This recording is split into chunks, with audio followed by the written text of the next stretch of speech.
People also have been rendered, incapable to communicate to people they don't agree with. Some reading in different articles, they were already calling this. So this is secular people, not people with a biblical worldview or any kind of biblical background that I'm aware of. They were already calling loneliness at epidemic levels before COVID. And so I think there's one element with that. It's hard to admit you're lonely. Yeah. Because it seems like you're telling a whole group of people, I'm needy. What do you think is the source of your loneliness? Why do you think people need relationship?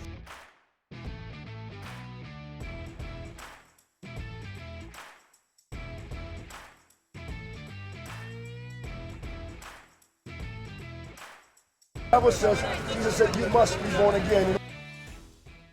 Welcome to the final word. I'm going to go ahead and sit instead of stand. If you're out in the foyer and you'd like to come on in and join us, we'd love to have you. Again, the final word is an interactive forum where we have a live Q&A. We talk about particular topics related to social issues and current events. And the idea is we want to do that from a biblical perspective. So we take the truth in God's word and we connect it to life and truth in God's world. So, really glad to have you tonight. The topic is, why are so many people seeming to be so lonely? Loneliness is a big problem in our culture in a lot of ways. How many of you would agree that you've seen that as an issue? Yeah, very much. Yeah, it's a really big issue. And we say that in almost every week we're up here. We're saying, hey, this is a really big issue, but that's kind of the point, right? We're trying to talk about issues and engage on topics that are relevant to things that people are really dealing with. And we know that people sitting in our pews are dealing with these issues, but we also know that people not sitting in our pews are dealing with these issues. So it kind of has a twofold purpose of being able to encourage and equip people here, but also to prepare you to engage out there. Yeah. I think if anybody doubts that loneliness is a big issue, all we have to do is look at the popularity of Facebook and the popularity of Instagram and every form of social media, because I believe those things being so popular and so pervasive in our culture, it's screaming that people are lonely and that they long for connection. They want to be able to have interaction. Yeah. So. And it's interesting as you say that too, because it makes me think it's not even just that there's one or two to fill that need. Yeah. There's this ongoing, new ones crop up to varying degrees of success, but they crop up because people are still not having the need met, and so they're trying to. Right. And studies show that because of so much involvement in social media, it leads to depression because the loneliness only increases more. There's so much disappointment. There's that return you get with the like or the comment, and then there's the disappointment and sometimes depression that comes when a person doesn't respond or they're not liked. Yeah. So as we're going to get started, Pastor Dan's over there with the mic. We want you to ask questions. Again, guys, think deep questions because these things really do matter and people are dealing with them. I work with youth a lot. Trust me, it is a big problem. And so we really want to address these things. So we're going to pray here in a minute, but also maybe Pastor Joe, you could kind of give just a quick thought. Do you think the social media is the primary cause of it, or do you think that the loneliness was there first and sort of it's like a cycle? What's your point of view on that?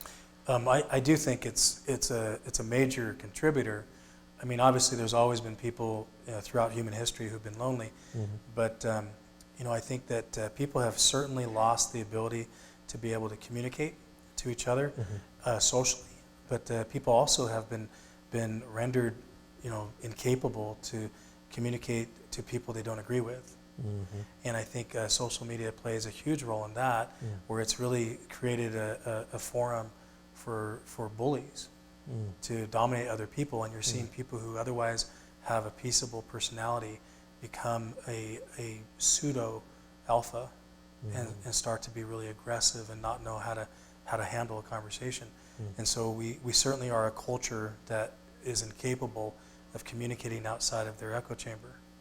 And so I think that social media is probably an initiator of that, but I definitely think that it's magnified a problem that already existed. Yeah. So. Yeah. One of the things that was interesting when I was doing some reading in different articles, they were already calling this. So this is secular people, not people with a biblical worldview or any kind of biblical background that I'm aware of. They were already calling loneliness at epidemic levels before COVID. Yeah. So that was interesting to me, the timing, because of course it's exacerbated it, right? It's made it much worse with everything that went with COVID and how we were so isolated. But I just thought it was interesting that you already had people in about the 2016 to 2019 range really starting to talk about this is literally, and using the word epidemic as a descriptor for the loneliness problem in our culture. And I think it's probably fair to say too, I mean, how many in this room are introverts? So if you're an introvert, it doesn't mean you're shy. Introvert means you're recharged alone. So in fairness, when you're saying everything you're saying, the introverts in the room might feel like being alone is not a bad thing. So I mean, Right. you know, because the reality is that when people were kind of locked down, we weren't locked down, but it was kind of nice to be out around by yourself. Yeah. And so I kind of enjoyed those days. Yeah, I think You're not alone. All that to say, it doesn't mean the introvert can't be lonely. We just get lonely in a different way. Yeah. We're looking for one or two deep relationships. And if that's not there, then an introvert can be very, very alone. Yeah. So, Yeah. So again, I don't see anyone coming up to the mic, but I want you to be thinking about it. You know, if it's a question about the causes of loneliness, is it the question of how do I deal with loneliness? If it's a question of, you know, should I be on social media because it feeds loneliness? Or if I see someone that I can tell is lonely, you know, those types of questions. Let's try to unpack this together so that we can walk through these things because they matter. And let me also remind you of this. Sometimes loneliness can be something that comes in seasons, right? What I mean by that is you might think, well, I'm good now. I'm not lonely, so it's all good. But you might find yourself in 2, 3, 5 years in a very lonely season. And so these aren't issues that are just contained to right here, right now. They're things that you can deal with in the future without realizing it. Or maybe it's not you, maybe it's someone close to you. So these are important things. So I just want you to kind of think about that. How many of you, I kind of want to get, I'm curious about this. How many of you have ever just, if you're willing to raise your hand, have experienced pretty deep loneliness where you're just like, man, it's lonely and I don't, okay? I would put my hand up, I've had it.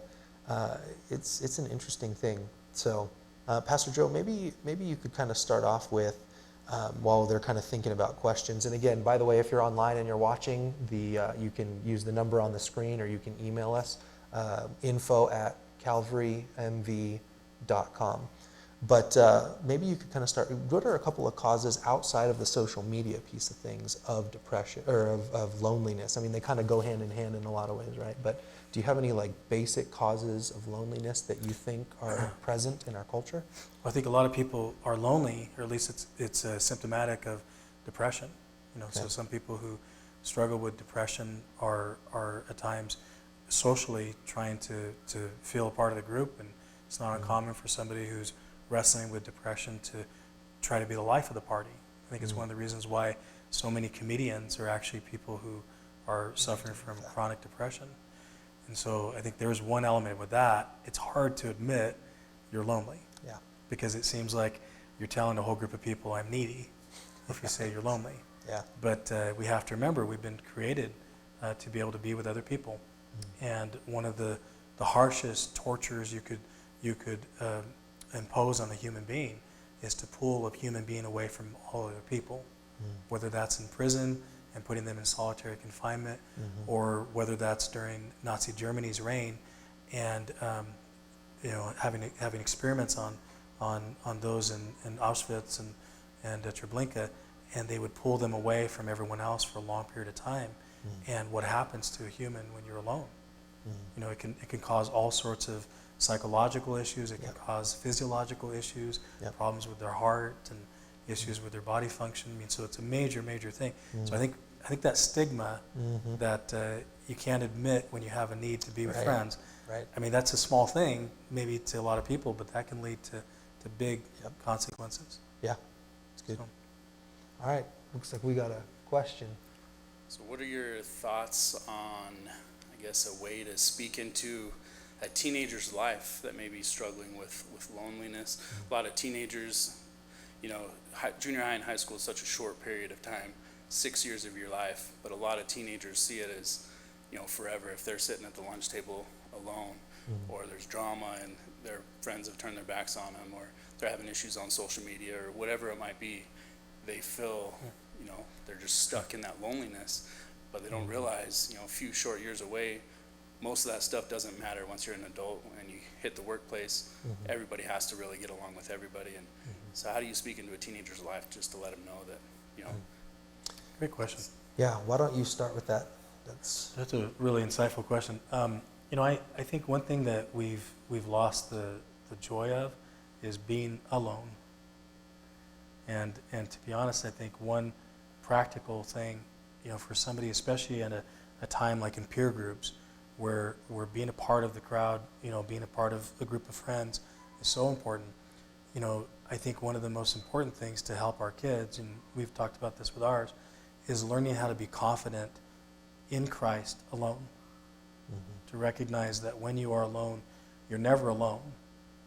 And if we focus on building our relationship with the Lord, and we have a close relationship with Jesus Christ, and we choose to be alone from people, we develop a confidence that frankly becomes very attractive socially. People are drawn to other people who are confident alone. And it's something that really can help every person involved in that peer group. Meaning when you have a person that has a strong relationship with Jesus and you're okay with solitude, not loneliness, but solitude.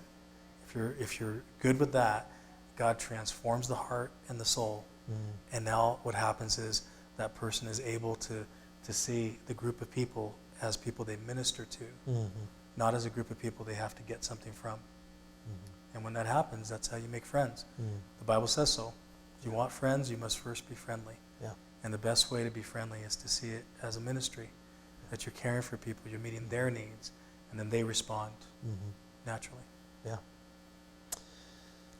Yeah, that's really good. I think part of the issue is we have such brokenness in our homes and in our relationships to begin with. And so a lot of kids don't even know what you're talking, so you're right, that's good. And so if we're, in a healthy place spiritually, particularly as parents and adults, we've got to be doing that and really training our kids. And I think that's what you were alluding to is we really train our kids up in that from the time they're young.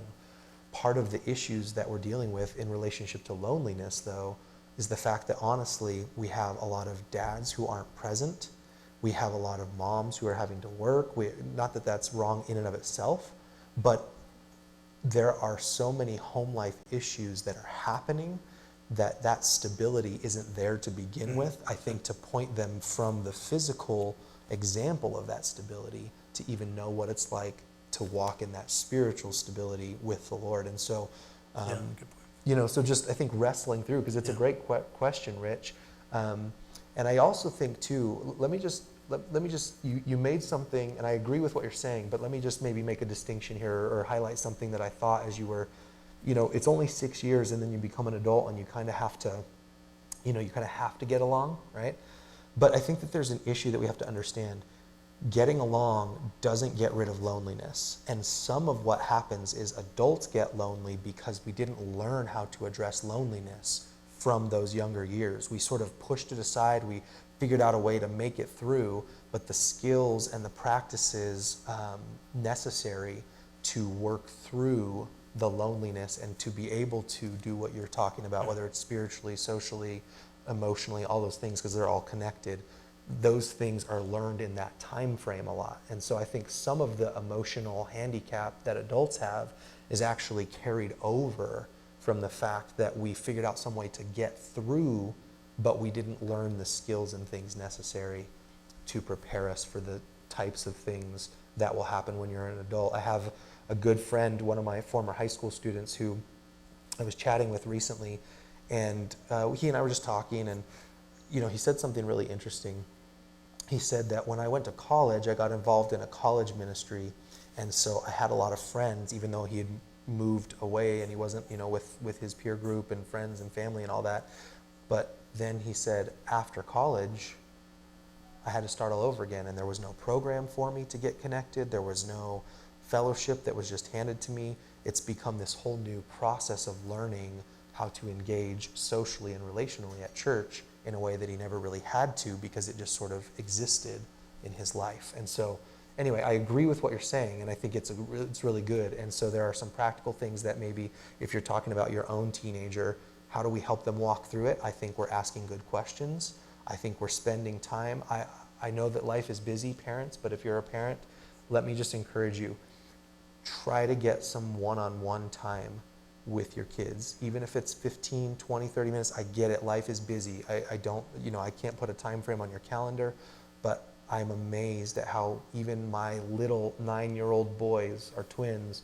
They will regularly come up to me, or our 6-year-old girl, Daddy, when's the next time you're going to take me on a date? Or, our older boy, we went yesterday to the grocery store, and our son said, Daddy, does this count as our bro time? Count as bro time. Yeah, because that's what we call it, as bro time, That's right? cool. So just that, to your point of how Yeah. do we practically get in there, I think Yeah. asking some good questions, but really trying to spend some time. Yeah, I think Cabela's would be more bro time, but yeah. Yeah, agreed. Just if I could just piggyback one quick thing, I think what you're saying, correct me if I'm wrong, but I mean, agape love is the solution to Yeah. loneliness. Yeah. That God's with us always. But storge love, family love, is how we best learn agape. Yeah. Yeah. And if it's there for you, you grew up in a Christian home and parents are active, great. Yeah. Probably not going to be struggling with this issue as much. Yep. But if you didn't grow up in a Christian home, and if you didn't have examples like that, you're not messed up for the rest of your life. Turn to God. Yeah. And God will be a father like no father ever could be. Yeah. And He is the one that cares for those that are feeling alone. Yeah. So Yeah. Amen. As for young adults and just young people in general, and anyone that is having a hard time maybe recognizing they are lonely, so how could someone see that if they can't see it themselves? If they can't see that they're lonely? Yeah. Yeah, that's a good question. it's a great question. First of all, I think we kind of entertain ourselves out of loneliness, right? At least out of the feeling of loneliness, or out of, to your point, out of the recognition of loneliness, Mm-hmm. right? So we're entertaining ourselves into loneliness, but it masks it at the same time. It's this very weird, social media, kind of the way you were describing it, does a similar kind of thing where on the one hand, you feel like you're immediately getting this satisfaction, at least at a surface level, but it doesn't actually address deeper level needs. Does that make sense? Yeah. So I think your point is well taken, that we entertain ourselves, and I think subconsciously, how many of you would admit to you've ever done something entertainment-wise, subconsciously realizing you're trying to distract yourself from some kind of loneliness or some kind of, right? Yeah, I think we've done that. So I think to your point, first of all, it's a really present thing, and Pastor Joe, I'll let you kind of kick off the answer, but I just wanted to highlight that I think we medicate ourselves, not always with drugs in a drug sense, but with entertainment and busyness in such a way that we're avoiding the loneliness, or, to be honest, sometimes we're avoiding the issues that loneliness causes us to have to confront and deal with. Does that make sense? Sometimes I think we don't want to be lonely because in our loneliness, God can kind of work on some things that are deep down that maybe we would otherwise ignore. And so we sort of push the loneliness away because we don't want to be quiet with ourselves and our thoughts and the reality of whatever X, Y, or Z might be present. One of my heroes of faith is Horatio Bonar, and wrote 10,000 hymns in his lifetime. And he said, never let your face see another face of a human being until your face has spent sufficient time before the face of God. So I think the answer to that for me would be, it starts with solitude. So a person, I don't think, can know how lonely they might be or what the need is unless they are able to get away from people and get away from all sorts of distractions, spend time alone with God. And when you spend time alone with God and then you're back with people again, you realize if people have become a drug to you. You realize if you've masked, a need you might have through many things that you've been doing, Yeah. So I would say go back to the basics. It's just you and Jesus, and spend time with Him. And if you spend enough time with Him, it'll transform everything. You got a question from online? Yeah, Looks we have like? an online question. It says, how can you instruct or lead people out of loneliness who are not in the faith? Great question. One thing I think, Get saved. I know, right? I mean, that's kind of like That's the reason to come to is the Jesus. answer, right? But on a realistic note, I think if I'm going to be addressing having these conversations and addressing these issues with unbelievers, I'm going to be asking them thoughtful questions. What do you think is the source of your loneliness? Why do you think people need relationships? That's an important question. Why do we need relationships? You were talking about some of the issues where they do solitary confinement and stuff, or even infants, right? Infants have died from lack of physical touch. They'll feed them, but there's not physical touch, and there's all kinds of, I think it's called reactive attachment disorder, or is that what I think it's, I can't remember if that's the exact term. Failure to thrive.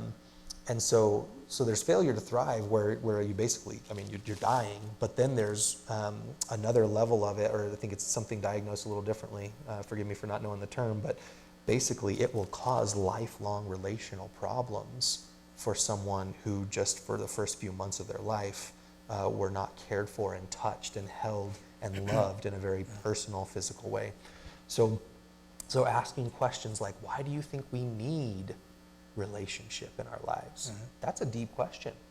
And people, I think, they don't think through these kinds of things. They just sort of know they need something and something's missing, and they try to figure out some way to get through or fix it, right? So asking questions like, why do you think we need each other? What do you think is the source of loneliness? What do you do when you're lonely? Maybe even asking questions, to be honest, it seems personal, but listen, if you look people in the eye and they know you care, ask them questions like, how are things at home? Like, what are your relationships? I realize it's personal. Don't do it in front of a big group of people, but I think caring enough to ask them what's going on, you start unpacking, again, even for unbelievers, I think these can be asked for believers too, but I think you start showing them that you're caring about who they are in some deep areas that they may not even explore themselves, and I think it's a good way. You can't ultimately make someone not lonely, because you can't have them you don't want to become in the role of God for them.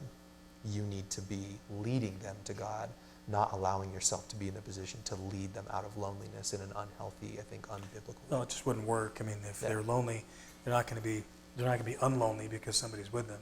I know a lot of people who wrestle with loneliness, and they're surrounded by people, and they have a lot of people in their life, and they might be very outgoing and they're the life of the party. But to answer that question, I think twofold. One, I think that if we're going to tackle that issue or do our best to help somebody who's not a believer, who's struggling with loneliness, I would say, you've been designed to be somebody who gives more than you receive. So love people, care for people, and serve people. And there is absolutely, something you're going to receive. You're going to feel better about yourself, and you're going to feel better about your circumstances if you're giving to people wherever you are.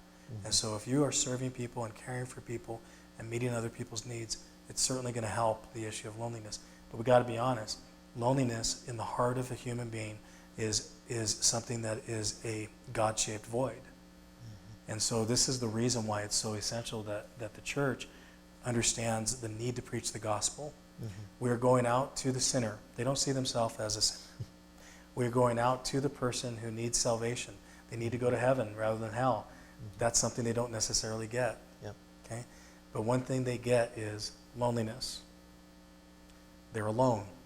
And the truth is, outside of God, they're alone. And so that's why they need the gospel. They need to hear what Jesus does, that Jesus is able to satisfy the longing in any soul, and he fills that void. So it really is the nature of the human condition outside of Christ to be alone. And we got another question, as you're saying that, connects the dot in my mind to hell. You're going to be isolated. This is like the epitome of what's going on. You're isolated from God and people. There's a reason to come to Christ. Because this is hell is eternity separated from God. And people completely alone, knowing that it could have been different. It's intense. So don't be afraid. pause real quick. Don't be afraid to preach the gospel, Yeah. because we're not talking about this church or that church. We're not talking about this religion or that religion. We're talking about heaven and hell. Yeah. Matters. All right, we mentioned like solitude a little bit. Sometimes in our culture today, some folks like to be alone, and they may not even be worshiping God, but they're okay with being alone. So how long does that become unhealthy, maybe, where you're just by yourself and it's not really you're not with God, maybe? Does Yeah. that make sense? Yeah. Great question. Well, I mean, you know, I think you got to be honest. I think we need to be honest about where we're at and be in touch with how we actually are feeling. There was a time when I was in college and I was really busy and I was doing a lot of different things, and I was interning and I was studying and I had to go to work and was always surrounded by people. And I just prayed. I prayed one day that, God, I just pray you give me some time alone, like a whole day where I didn't have a call from anybody and I didn't have anything I had to do. Yep. And so the next day was Saturday, and I woke up and there was a day off, and nobody called me. Nobody like asked to hang out. Like nobody was wanting to do something fun, and my whole family was gone. You know, all my brothers and sisters were gone. I have a big family, and everybody was gone. Nobody told me where they went. And if they went together, they didn't invite me. And so it was like 8 o'clock and 9 o'clock and 10 o'clock. And by noon, you know, I ate something and felt a little bit better for a moment. But I kind of like ate my feelings. And then I didn't feel so good after that. And then it was 1 or 2, like, where's everybody at? You know, we didn't have, you know, 360 live back then. So we couldn't stalk each other. And so I'm by myself, and it's 4, and then it's 5. And then the sun starts to go down. And I'm thinking, this is the worst day. This is a day from hell. And it wasn't until 9 o'clock, nobody was home yet. I was still alone. And it was 9 o'clock, and I thought I should just go to bed early because I'm all by myself. And I realized that God had answered my prayer. And I'd wasted the whole day complaining about the fact that I was alone. You know, well, that should tell you something. That right there, I wasn't wanting what I said I wanted. Yeah. But I didn't take advantage of that opportunity. I don't want to sound like I'm beating a dead horse. But the only way to understand how much solitude we need, and the only way to understand how lonely we might be, or if we are, is to be alone. Is to have solitude with God and to spend time in His presence. And when you know that you're in the presence of God, you know it. Yeah. And when you know you're in the presence of God, listen. Listen to what He tells you. Because God will direct us into what is good and what is good for us. And He'll tell you, go talk to so-and-so. And then you'll talk to them and you'll realize, man, I really needed to talk to so-and-so. Or He'll tell you, go spend time with those people. And I don't want to. I want to be alone. And then you go and spend time with them and you leave thinking, I'm so glad I came. Yeah. We don't know what we need, but God does, which is why we go before the Lord and we say, search me, try me. Yeah. Right? See what any wicked ways in me, but see whatever need is in me. Yeah. I don't know me. He'll tell you. So spend time alone and talk to God. Yeah. So, And I think as I'm listening to you, Pastor Joe, unpack that, I'm realizing, look, solitude is a discipline, right? So we don't say just go be alone for the sake of being alone. That's not the point of it, right? Because then the focus is on yourself. What you're saying is, Lord, in my aloneness, it's purposeful. And I may not know all of the purposes of it, but I'm seeking you in it.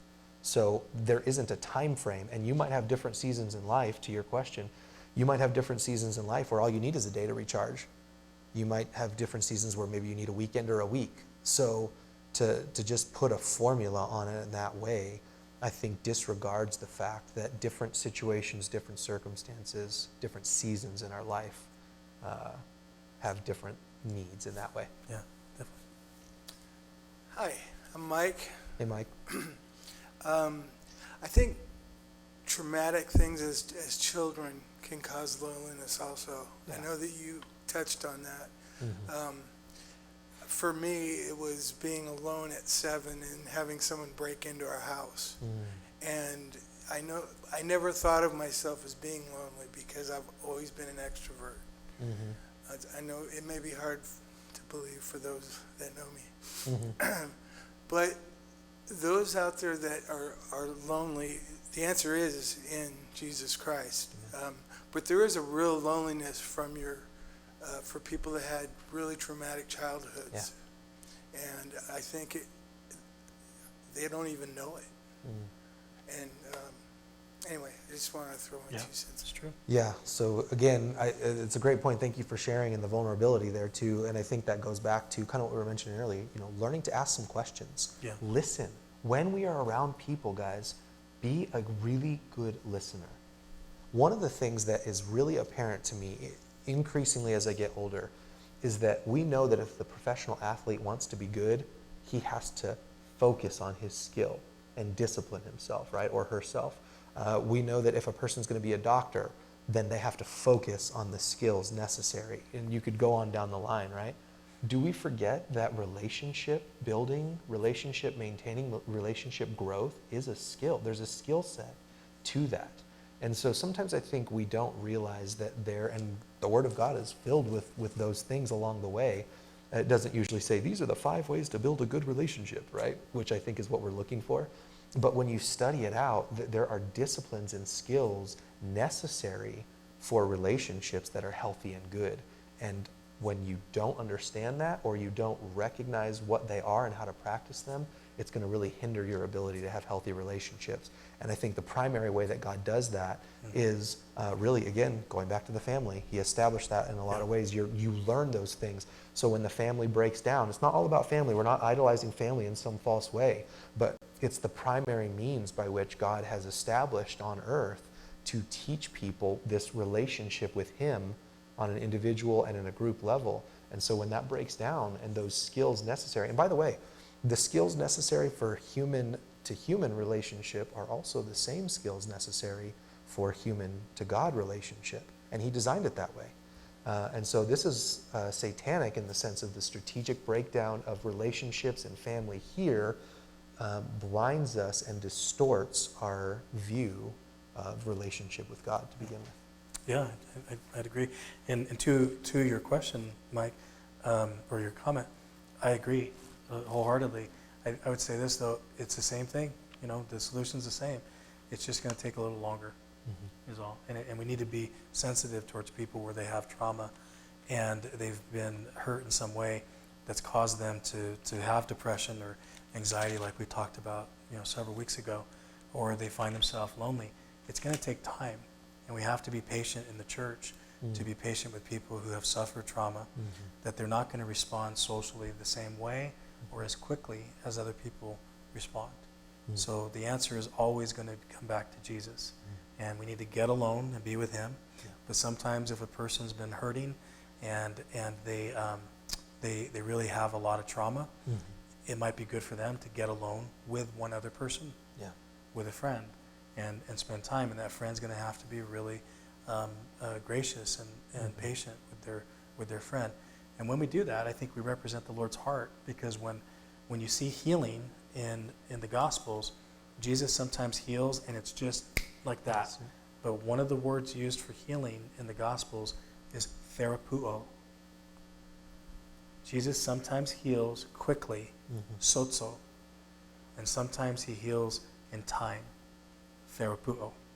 And it's that beautiful lesson that we see of the man who was blind, and Jesus heals him, but then there's the next step. What do you see? I see men like trees walking. Is Jesus not powerful enough to heal like that? No, He is. I don't think the man was ready. And so then He makes mud, puts it on his eyes. Tell me what you see now. I see all things clearly. It takes time for people to see all things clearly. And especially when it comes to issues of the heart, where there's trauma, it's going to take, therapuo. Yeah. And that, to me, is best done by God with a person you really trust. Yeah, it's good. I'm going to go, I know we're over time just a little bit. I'm going to make a couple of quick things, and then we'll do the final word here. First of all, remember that God is in the process of building people, not fixing people. And there's a big difference, okay? There's a very big difference. I think we tend to think of, if it's just fixed, God doesn't fix us, God builds us, He transforms us, and there's a really, really big difference on a lot of levels, okay? So we need to understand that. So that means it's a process, not an event in most cases. The second thing I think I just want to highlight is that because there is so much relational brokenness, I think what Pastor Joe, I'm just thinking practically what you're talking about, it's all about pointing people to Jesus, right? It's all about, but people don't even know what that means. And so learning to be together and be with people, even sometimes just having them into your home where they see like a normal, healthy interaction, that's something that a lot of people may not see. Even in our culture, where we're a pretty family-oriented culture, I spend a lot of time with kids in the education system. You might be shocked how much brokenness there is in our families. Kids have no real clear example in many cases of what it really means to have a healthy home and relationship. And so for us just to invite someone over for dinner or for lunch or grab coffee with them might be one of the few places in their life where they actually have a healthy instance of relationship. And so as they see that modeled and they sense that love, it might be the vehicle by which they begin to sense, oh, if this is what God's love is like, I can maybe do this, differently. So there could be a lot more to be said. There is a resource page with a couple things here. Grab one of those. Let's close with the final word. Lamentations chapter 3, verse 23, or verse 22, excuse me. Through the Lord's mercies we are not consumed, because his compassions fail not. They are new every morning. Great is your faithfulness. The Lord is my portion, says my soul. Therefore I hope in him. The Lord is good to those who wait for him, to the soul who seeks him. And God's word is the final word. God loves you guys. Have a great night.